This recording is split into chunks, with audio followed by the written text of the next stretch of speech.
Hello Sharks!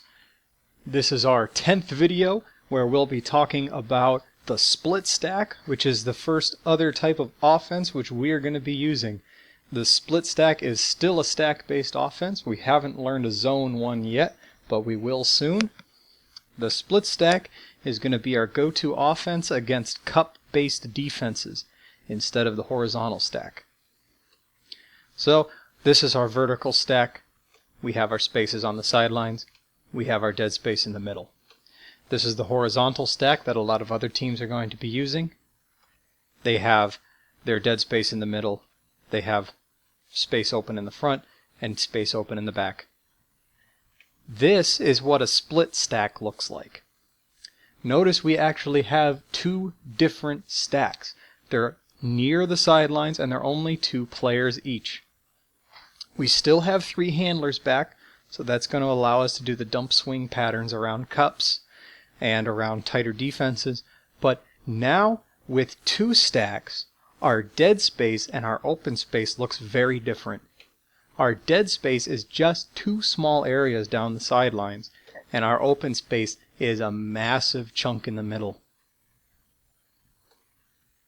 So when we use a split stack, we're cutting typically from the front of the stacks, and we're typically returning to the front of the stacks, so it can get a little confusing. But generally, this formation is much more free-flowing than a vertical stack.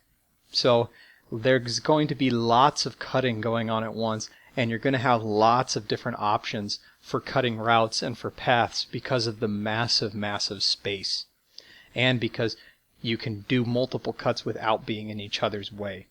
So what does a typical cut look like? Typical cut, we're leaving from the front, we're faking deep, we're cutting back hard towards the disc, and then we're leaving. But since we're coming back into the front of the stack, and what we're also going to do is trade sides here, just to make it a little more complicated. So the front person in the stack on the other side now, this stack that's about to have an extra person in it, needs to leave as this one's coming in. So it does get a little more complicated, and there are some chances to get jammed up, but the big advantage is that huge space. Like I said before, we can have multiple people cutting at the same time in this stack.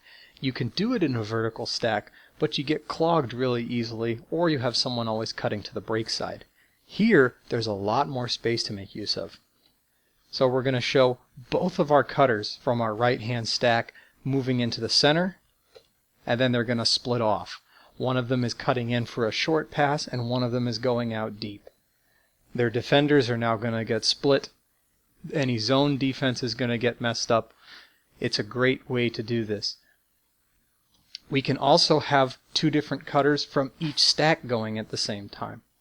So here we have 2 different cutters going different ways out of each different stack. They could do the same thing that the first one did, both of them coming together and then splitting, but here they're going to come apart, and then they're going to come or cross each other's paths, so they're coming apart again, and then they're going to return to each other's stacks, to the opposite stacks. So we can have lots of cutting going on at once, so we should be having lots and lots of options open for handlers. Here's another alternative to multiple cutting, and it's also going to show us how strike cuts are going to work in this thing, because normally we only have 2 handlers, so normally it's whatever handler through that's initiating a strike cut. That's not the case with a split stack because we have that 3rd handler. So you see the extra right-hand handler has the space now because both of them have cleared out of their stack to make a strike cut. So it's not even the handler that threw the disc that's initiating that strike cut. It's another handler. So we can throw him the disc quickly, and our first cutter out of that stack can now go deep. We're in power position. We have a nice deep play. So this is a great setup for strike cuts and for power position plays. Let me show you how it works against a cup. So here we have a force left cup. Notice that we have chunks of space scattered around the field. That's what the cup tries to do. It tries to make our space small and tries to make them scattered. But if you notice when a traditional cup layout, you have two cutters up here which are guarded by one defender. So those cutters can leave at the same time and go different directions, both of them getting into space. We also have two cutters down here which are guarded by no one, who can cut into any one of those spaces we want. So it's a very advantageous system for playing against cups. Here we'll see a short little play, a potential play against a cup. We'll swing out towards that sideline. Then before the cup gets a chance to move, we can use one of our cutters to attack the disc, get a short pass, and now our whole field is going to move with him.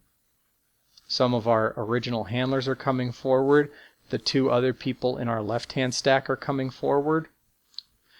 And our last cutter in our right-hand stack is going deep. Now if you notice, we have three players ahead of the disc and two defenders. That is not a good situation for the defense. So, using this play, we can take advantage against cups, and we can take advantage of that massive center space that's not traditionally guarded, because traditional stacks leave that space as dead zone. So we're going to catch some teams by surprise when we use the split stack. Hello, Sharks!